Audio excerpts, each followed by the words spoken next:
Hello students, welcome to my chemistry channel.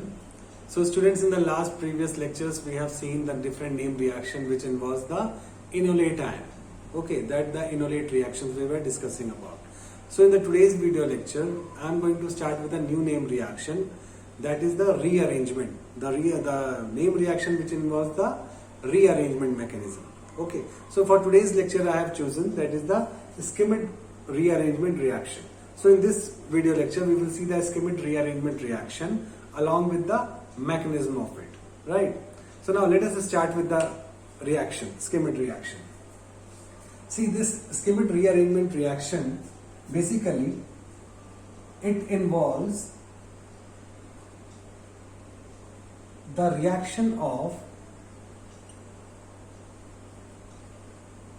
carbonyl derivatives. Now students, carbonyl derivatives, if I am writing here, carbonyl derivatives means I am writing in bracket, for example, aldehyde, ketones, or we can take what? Carboxylic acid. Carboxylic acid. These all are having the carbonyl functional group. That is why we are writing here that carbonyl derivative. So basically students, this reaction involves what? The reaction of a carbonyl derivative, that is the aldehyde, ketone or the carboxylic acid with hydrazoic acid. With the hydrazoic acid in the presence of concentrated H2SO4, in the presence of concentrated H2SO4 at 160 degrees Celsius to give primary amine with the expulsion of nitrogen. When I am writing here expulsion of nitrogen means what? There will be a expulsion of the nitrogen gas.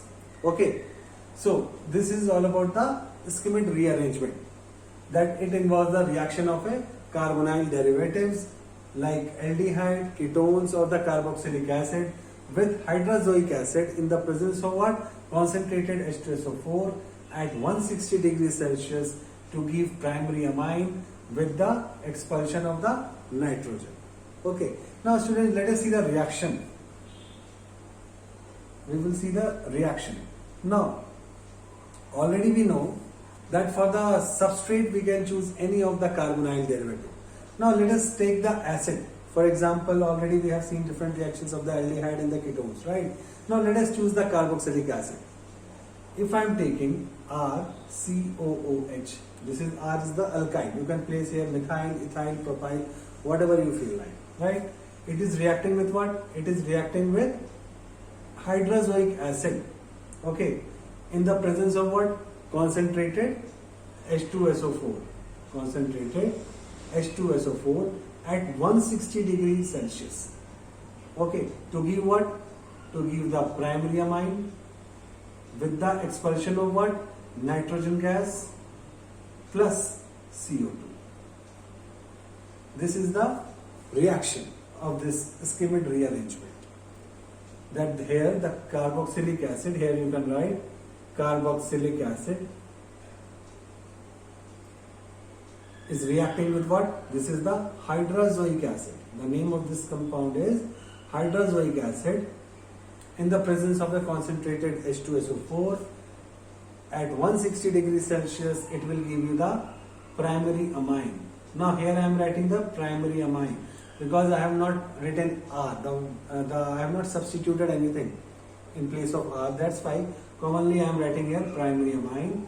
If you are replacing this R with the methyl, propyl, butyl, whatever you are replacing this alkyl group, you will write accordingly the name of it, right? And this is the nitrogen and this is CO2, carbon dioxide. Okay, now I hope you have understood this, that what is this Schmidt rearrangement all about.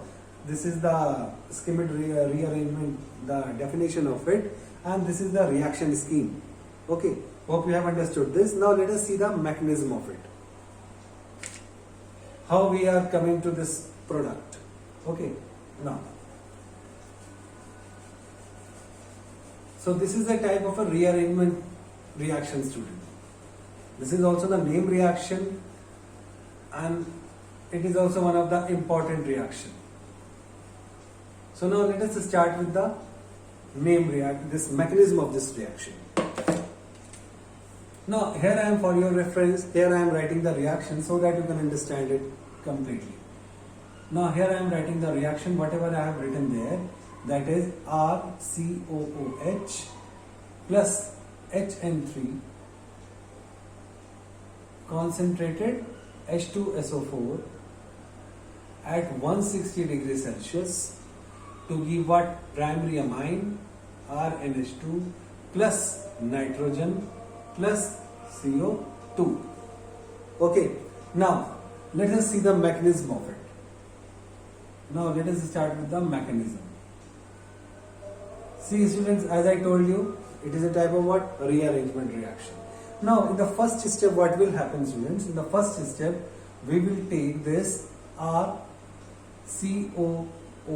means the carboxylic acid we are taking, means what is the substrate you have taken. For example, the aldehyde, ketone or the carboxylic acid. Here we have chosen what?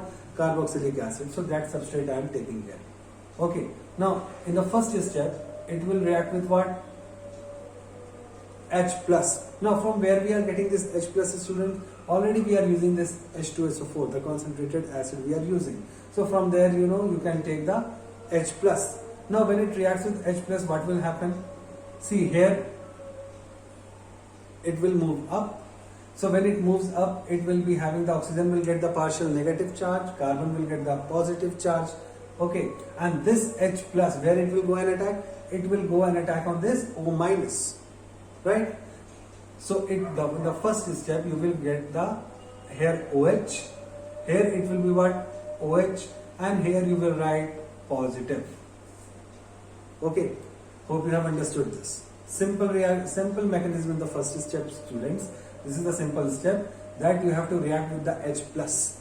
Okay, where in the protonation you can say. This H plus, where it is going and attacking?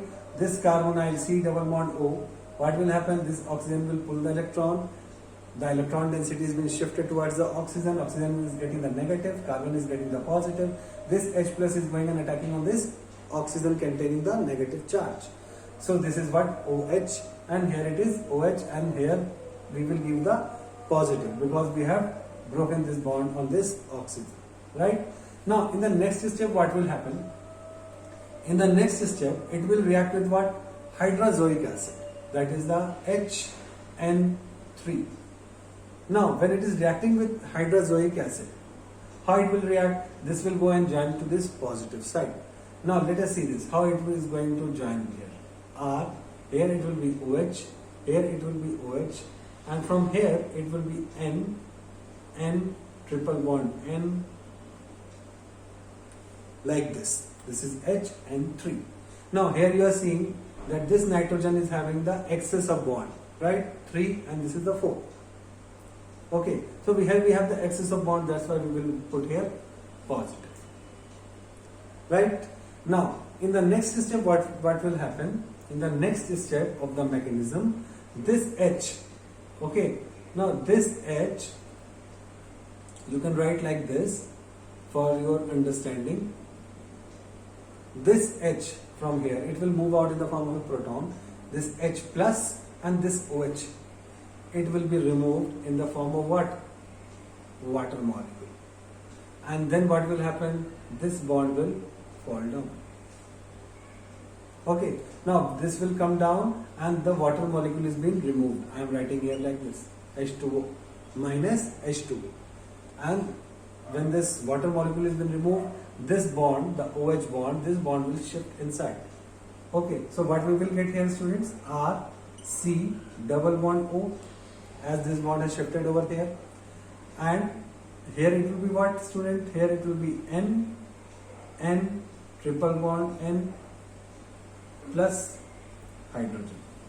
It will be like this. Okay. Now here you are seeing, student, that this nitrogen is having the positive charge. So always remember one thing, students, that electronegative atom can hold a negative charge for a while, right? Means with that negative charge, it can be in a comfortable zone, right? As you know that the charge, whether it is a negative charge or the positive charge, it should not be present on any atom, because if it is present, means that is making it unstable. But as far as this electronegative atom or the electropositive atom, electronegative atom can hold a negative charge for a while, but it will never hold a positive charge. And if it is having a positive charge, means it will make it much more unstable, right?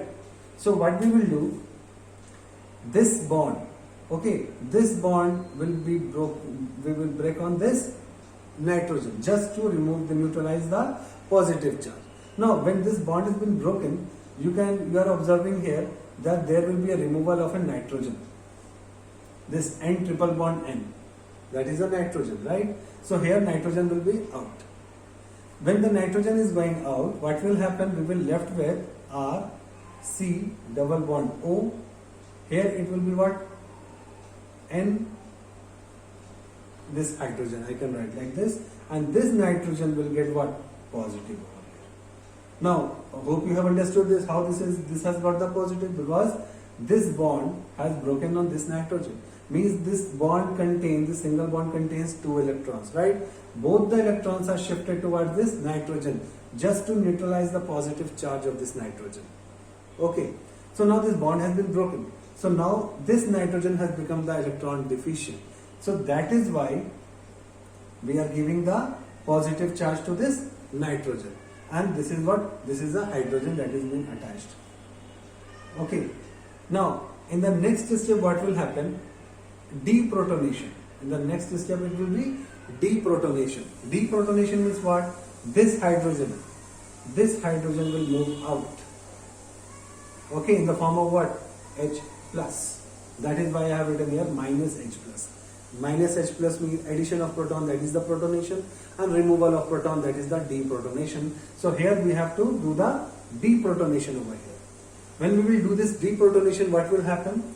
This H will move out, okay, and this bond will shift here on this C and N bond.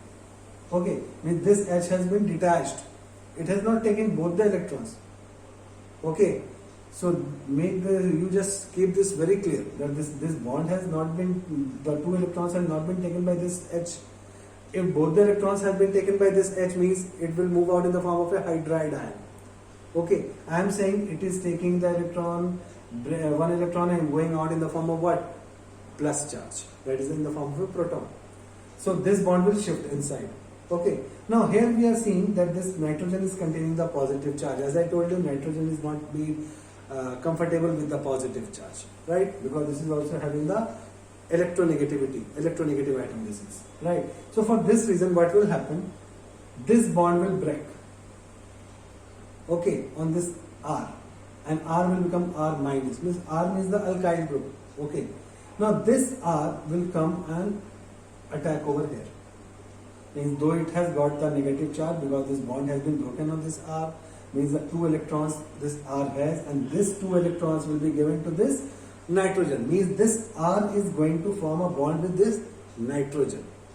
Okay, you know, for making a single bond, we need 2 electrons. Right? Now the 2 electrons, already this bond has been broken. The 2 electrons gone to this R. Now this 2 electrons, this R will donate to this nitrogen. Okay. So as a result, see how the rearrangement is taking place, how there is a shifting of the electrons and the shifting of the bonds, right? Now what will happen?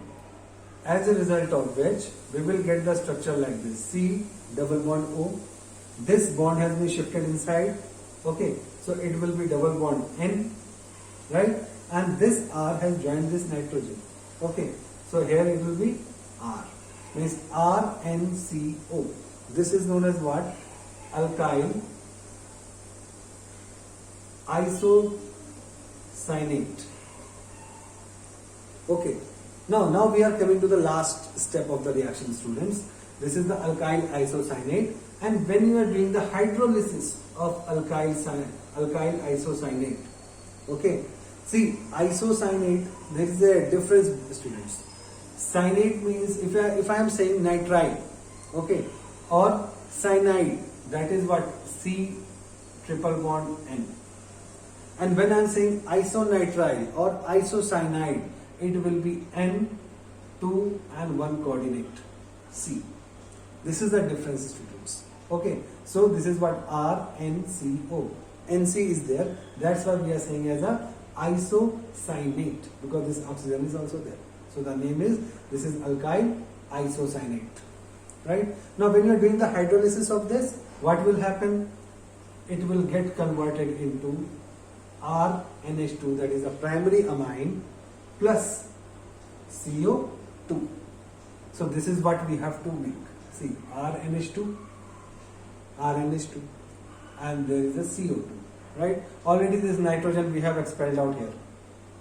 Already we have done, we did this, right? So at the last step, this alkyl isocyanate, upon the hydrolysis, it will give you primary amine and the carbon dioxide. Okay, so this is the primary amine, and this is the CO2 that is being liberated over there. Okay, so hope you have understood this mechanism, students. This is all about the ischemic rearrangement reaction. Okay, so we have seen the reaction, we have seen the mechanism as well, and I hope you have understood all these mechanisms, whatever the steps I have told you. If you have any doubt, you can just write there in the comment section whatever the doubts you have. Okay, so for this video lecture, it will be the ischemic rearrangement. In the next video lecture, I will come with the another name reaction. Okay, and again we will see the reaction and its mechanism. Okay, so till then, if you like my lecture, do like, share and subscribe my channel. Okay, so thank you very much.